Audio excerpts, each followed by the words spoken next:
apakah akad ini termasuk akad yang dihalalkan atau yang diharamkan dalam agama kita?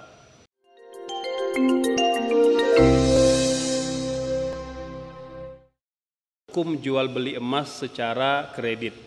Apakah akad ini termasuk akad yang dihalalkan atau yang diharamkan dalam agama kita? Jika membaca penjelasan para ulama, maka kita akan mendapati dua pendapat yang populer di kalangan para ulama.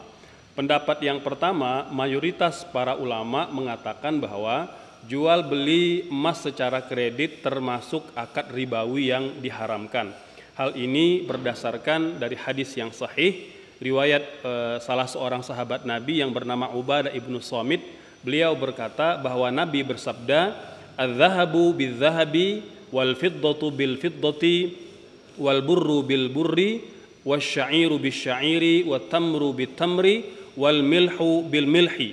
Bahwa di antara komoditi ribawi yang diharamkan adalah apabila ada pertukaran emas dengan emas. Jadi emas dengan emas atau emas dengan mata uang tertentu itu sangat berpotensi riba, ya. Menjadi berpotensi riba karena ada pertukaran dua mata uang. Jadi kalau ada komoditi riba yang dipertukarkan, agar selamat dari transaksi ribawi harus memenuhi dua prasyarat. Yang pertama harus senilai, ya, tidak boleh berbeda, dan yang kedua harus taqabud, artinya serah terima langsung antara pihak yang pertama dengan pihak yang kedua. Sementara kalau dalam jual beli emas secara kredit itu pembayarannya dilakukan secara tidak tunai sehingga memenuhi kriteria akad ribawi yang diharamkan. Ini pendapat mayoritas para ulama. Sementara pendapat yang kedua itu pendapat ulama kontemporer mengatakan bahwa jual beli emas secara kredit pada hari ini diperbolehkan. Mengapa? Karena ilat keharamannya sudah hilang. Ilat keharaman yang menjadi sebab diharamkannya akad jual beli emas secara kredit pada masa dahulu karena emas itu menjadi alat tukar, sehingga ketika alat tukar itu mau diperjualbelikan harus taqabud, serah terima langsung.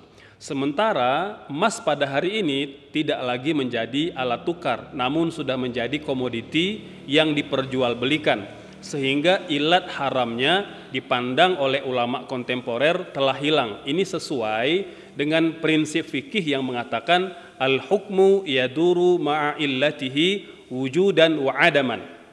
Hukum itu dia beredar bersama dengan ilatnya. Kalau ada ilat hukumnya, maka ada hukumnya. Kalau tidak ada ilat sebab haramnya, maka tidak pula ada hukum haramnya. Inilah yang menjadi dasar mengapa ulama kontemporer memilih pendapat bahwa jual beli emas secara kredit itu diperbolehkan karena ilat haramnya telah hilang, ya, di mana ilat diharamkan dahulu adalah karena emas merupakan mata uang. Namun ketika telah berubah ilatnya, emas pada hari ini sudah menjadi komoditi, sudah menjadi barang yang diperjualbelikan, maka dia berlaku seperti kita berjual beli barang-barang yang lain yang boleh kita lakukan secara tunai atau boleh secara kredit, ya. Adapun ketika kita ingin memilih di antara dua pendapat ini, maka tentu dikembalikan kepada pilihan kita masing-masing.